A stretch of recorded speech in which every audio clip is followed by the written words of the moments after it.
दोस्तों, prime minister Modi को president al Sisi ने नवाजा the order of the Nile से।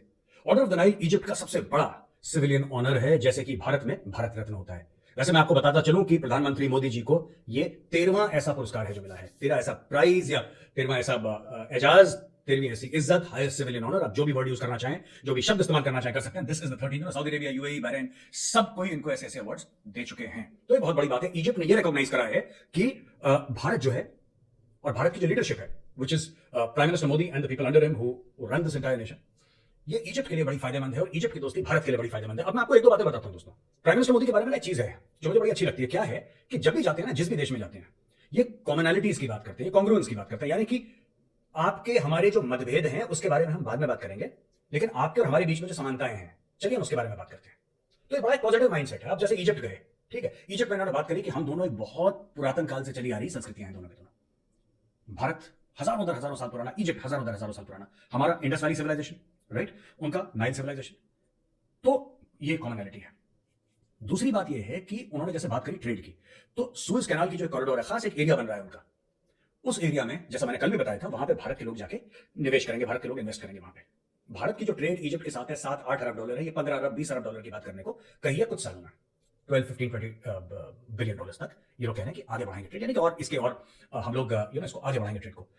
तो दोस्तों, जब भी वो जाते हैं ना प्रधानमंत्री मोदी, अब जैसे इजिप्ट में गए तो इजिप्ट में उन्होंने बात करी, पिरामिड्स में गए, वो मस्जिद में गए जो बोरा मुस्लिम्स ने बनाया था ना, वहां पे बनाया तो क्या था, पुराना था, उसको रिफर्बिश करवाया उन्होंने और उसकी बड़ी मान्यता है बोरा मुस्लिम्स के लिए, जो कि ज्यादातर गुजरात में, महाराष्ट्र में, ऐसी जगह में जो भारत में बसते हैं। तो उनकी वो वहीं से आए थे शुरू से, या उनके जो बड़े थे, उनके जो बुजुर्ग थे वहां से आए थे, तो उनकी वो हिस्ट्री है और इजिप्ट से शुरू होती है। तो मस्जिद की बड़ी मान्यता है, वहां पे गए, उनके साथ बैठे। देखिए, ये होता है ना, ये स्टेट्समैन लाइक बिहेवियर होता है। पॉलिटिशियंस बड़े होते हैं यार, राजनीतिक बहुत होते हैं दुनिया में, लाखों करोड़ों की तादाद में होंगे, मुझे नहीं पता, लेकिन जो शख्स, जो इंसान अपनी पोजीशन से उठ के बोले कि यार चलो दोनों हाथ मिलाते हैं, आप में और हम में ये समानता है, चलिए जो विविधता है उनके बारे में हम बाद में बात करेंगे, या फिर जो पॉइंट्स ऑफ कॉन्ग्रुएंस नहीं है, जिसमें हमारा झगड़ा है, जिसमें हमारा मतभेद है, उसके बारे में थोड़ी देर के बाद में बात कर लेंगे, लेकिन अभी ऐसी बात कर लेते हैं। तो उससे क्या यारी दोस्ती बन जाती है। अगर मैं आपसे ना लड़ूं, आप गुस्से से आए मेरे पास, आप गुस्से से आए, मैं बोलूं और भाई साहब आप कैसे, आपका नहीं मन चाहेगा लड़ने का, राइट। तो ये ऐसी चीज है कि लोगों से क्यों झगड़े की बात करनी, लोगों से क्यों लड़ाई की बात करनी, छोड़ के चाइना और पाकिस्तान, बाकी दुनिया से क्यों लड़ाई झगड़े की बात करनी है ना। तो ये उन्होंने बहुत बढ़िया काम करा, ऑर्डर ऑफ द नाइल मेरा बड़ी इज्जत वाली बात है।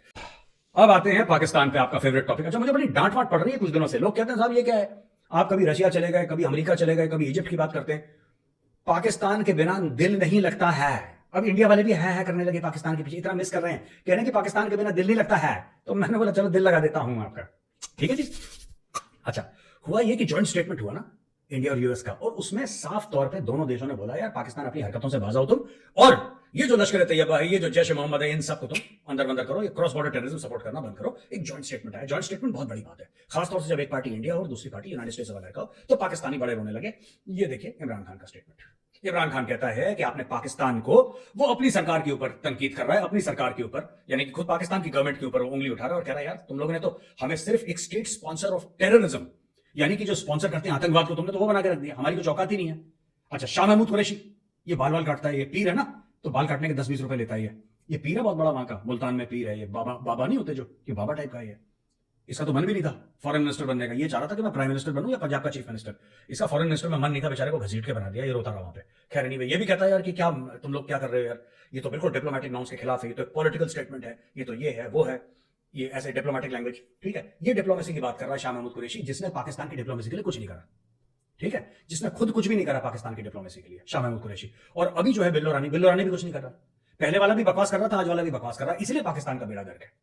Pakistan has never had good diplomats. मैं कह रहा हूं मिड लेवल पे होंगे, एम्बेसडर लेवल के अच्छे लोग होंगे, मैं मना नहीं कर रहा, लेकिन पाकिस्तान का जो, क्योंकि आपको जब भीखी मांगनी है तो फिर क्या उसमें कौन सी डिप्लोमेसी है यार। आपको तो जाते कमरा खुला, उसने बोला आइए खुशामदीद, उसने बोला शेख इधर तो देख कहां है तेरे पैर, उसने शेख को देखा, डाइव मारी, शेख साहब के पैर पकड़े, शेख साहब ने कुछ चिल्लर दे दी। ये डिप्लोमेसी नहीं है पाकिस्तान की 75 साल मांगते मांगते, कभी शेख के पैर पकड़े, कभी वो चीनी मिनी चाँव के पैर पकड़े, कभी अमेरिका बहादुर के पैर पकड़े, किसी ना किसी का पैर पकड़े। अब ये तो डिप्लोमेसी है।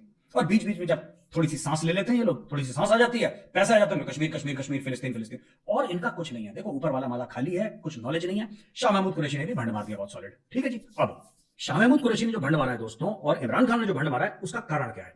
इन दोनों में से कोई भी, और बड़े बड़े जफर हिलाली टाइप के जो उनके टेलीविजन पे बैठते हैं ना, पुराने डिप्लोमेट्स, और ये सब कंडेम कर रहे हैं, इंडिया ने गलत कर दिया जी, अमेरिका ने गलत कर दिया जी, ये कर दिया जी, वो कर दिया जी, दुनिया भर की बकवास। इनमें से सब ये कह रहे हैं कि देखो हमने अमेरिका के लिए कितना काम करा, वॉर ऑन टेरर हमने लड़ा, 80,000 जानें चली गई, $100 अरब का नुकसान हो गया, ठीक है, लेकिन फिर भी हमें अमेरिका सपोर्ट नहीं कर रहा। अरे बेवकूफों, बेवकूफों, जाहिलों, तुम्हें यह कहना चाहिए, अब तुम इंडियन से ही सीखोगे, खुद तो तुम बुद्धि से पैदा लो, दिमाग से पैदा लो। तुम्हें यह कहना चाहिए कि ये जो जॉइंट स्टेटमेंट है, अगर तुम पाकिस्तान की बात करना चाहते हो, तो अगर तुम पाकिस्तान को डिफेंड करना चाहते हो, तो ये बोलो ना कि हमने टेररिज्म सपोर्ट नहीं करी।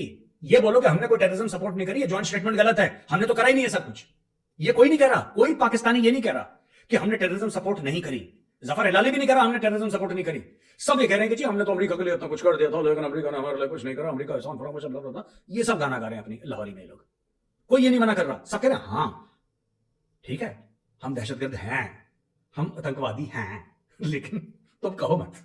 इनकी इतनी सी रिक्वेस्ट है बस पाकिस्तानियों की। अच्छा, मैं ना पाकिस्तानियों को एक दो बातें क्लियर कर दूं, फिर मैं नेक्स्ट न्यूज आइटम में जाऊंगा। यार एक बात बताओ मुझे, तुम लोग हर समय कहते हो कि हमने अमेरिका के लिए बड़ा एहसान करा, हमने 80,000 जानें दी, हमने इतना लुटवा दिया, पिटवा दिया अपने आप को। सबसे पहले मैं ये कहना चाहता हूं कि किसने बोला था तुम्हें करने के लिए? किसने बोला था करने के लिए?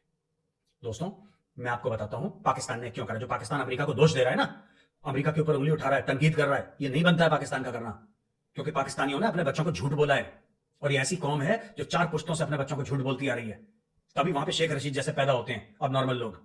मैं आपको बताता हूं सच क्या है। दोस्तों सच ये है कि पाकिस्तानियों ने, चाहे वो परवेज मुशर्रफ था, चाहे वो जियाउल हक था, ठीक है, चाहे इमरान खान द ग्रेट नियाजी था, इमरान खान द ग्रेट नियाजी, चाहे वो नवाज शरीफ था, कोई भी था, सब ने अमेरिका से मोटे पैसे पकड़े हैं अफगानिस्तान में खून बहाने के लिए।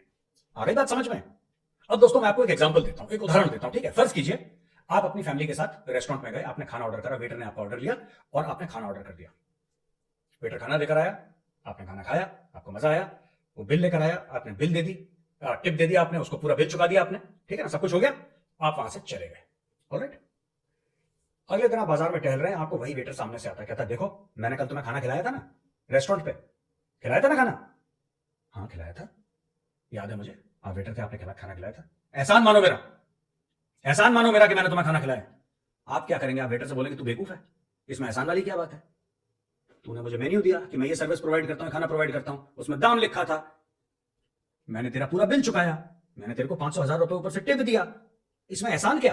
तू एक सर्विस प्रोवाइड कर रहा है, मैं पैसा दे रहा हूं, ये तेरा मेरा रिश्ता है, इसमें ना तू मेरा एहसान मानेगा ना मैं तेरा एहसान मानूंगा। और रादर कि तुझे मेरा एहसान मानना चाहिए एक्चुअली, कि मैं आया और मैंने तेरे रेस्टोरेंट चलाया, वरना तेरे रेस्टोरेंट में आ कौन रहा है? अगर ग्राहक नहीं आ रहा तो कौन आ रहा है? फिर कैसे चलेगा ये?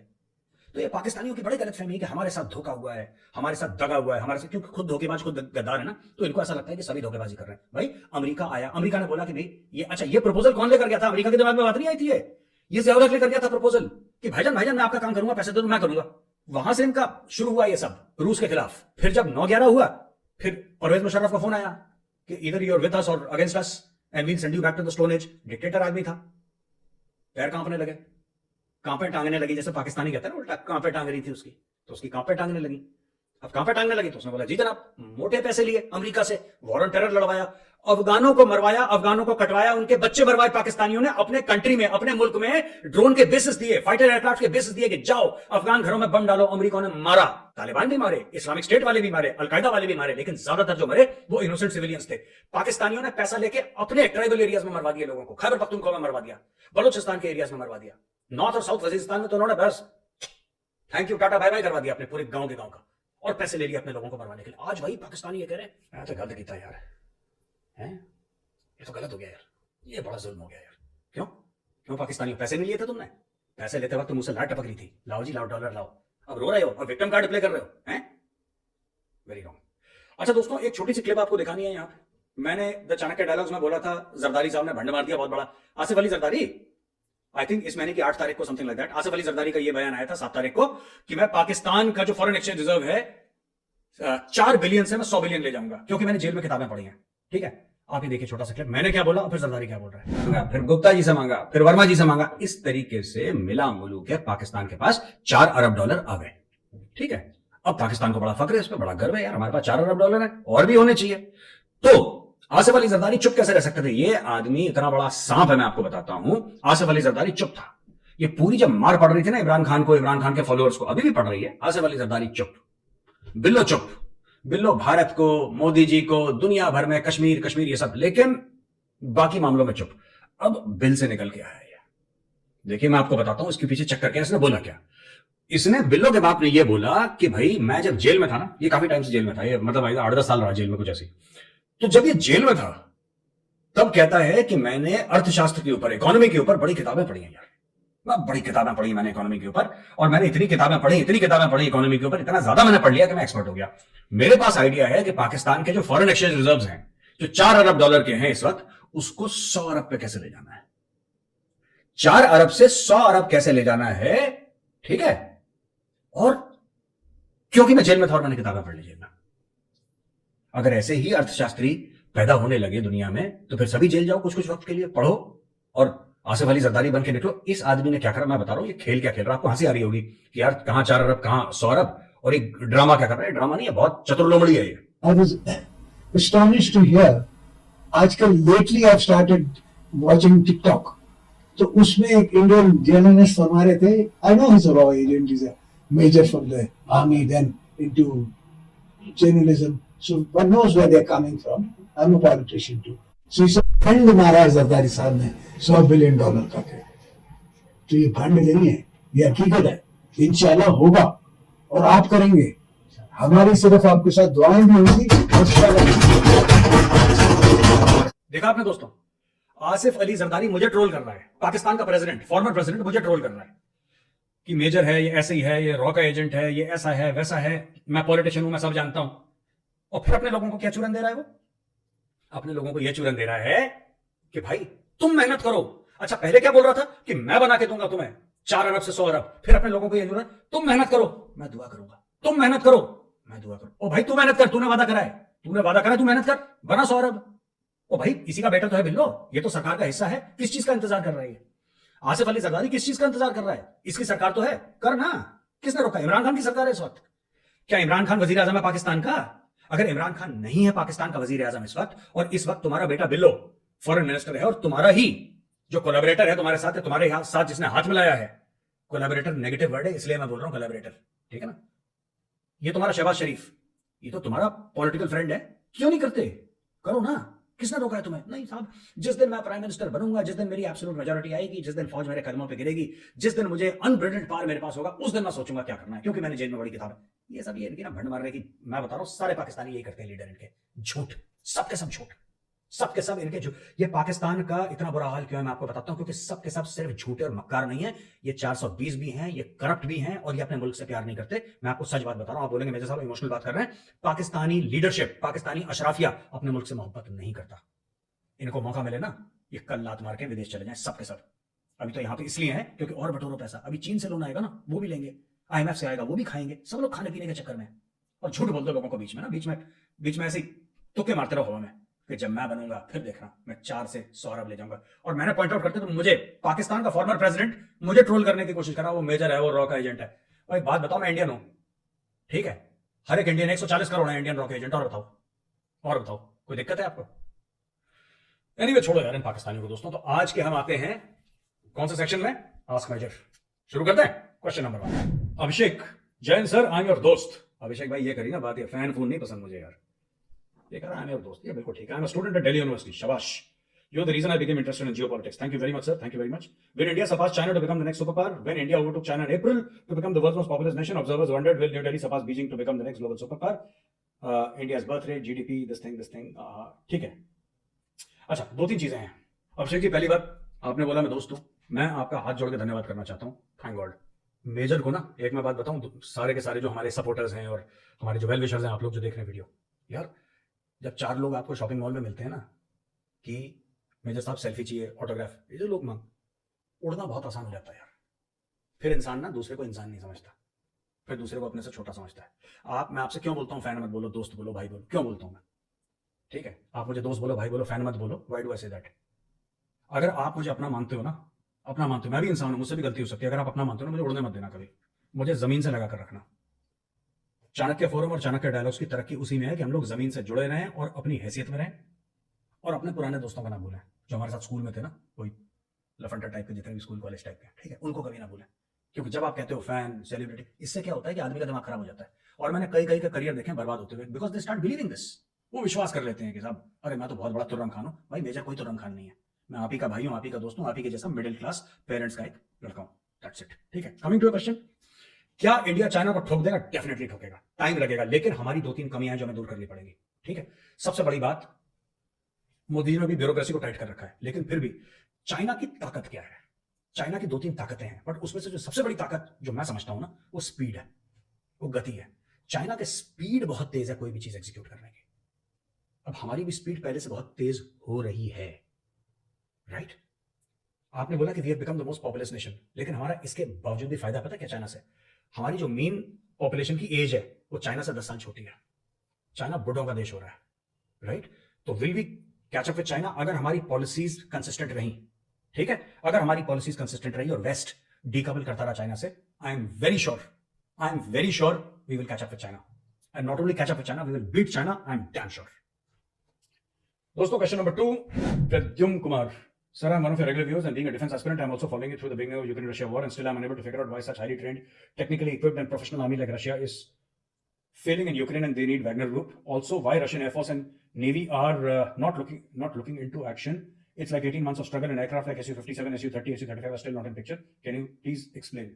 अच्छा प्रद्युम्न जी, मैं आपको बताता हूँ इसमें चक्कर क्या है ना. यही रशियंस जो आप बोल रहे हैं ना, यही रशियंस भी बोल रहे हैं, जो नेशनलिस्ट है ना, ब्लॉगर, वो यही चीज बोल रहे हैं, कह रहे हैं यार ये क्या चक्कर है यार, हम लोग पूरी अपनी जान क्यों नहीं लगा रहे, आप यूक्रेन का ब्लॉकेड क्यों नहीं कर रहे, ठीक है, आप अपनी एयरफोर्स का उस तरीके से इस्तेमाल क्यों नहीं कर रहे, आपके पास, मैं बताता हूँ इसके कई कारण हैं. ठीक है, रशिया ने एक तो पूरी मिलिट्री माइट अपनी इस्तेमाल नहीं करी, ठीक है, लेकिन जिस तरीके से पुतिन सकपका गया था वैगनर ग्रुप के आने से, तब से मुझे भी थोड़ा डाउट है कि इनके स्ट्रक्चर में कुछ गड़बड़ तो है यार. ऐसा कैसे कि 50-60 हजार बंदे लेकर कोई बंदा मॉस्को पे चढ़ दौड़ने की धमकी दे दे, ठीक है, और रशिया तो डेमोक्रेसी भी नहीं है. अगर दिल्ली में आ जाते हैं लाख लोग प्रोटेस्ट करने के लिए, तो यहां पे तो हम कुछ नहीं कर सकते, क्योंकि इंडिया डेमोक्रेसी है. जब तक वो शांतिप्रिय हैं तब तक आप कुछ नहीं कर सकते.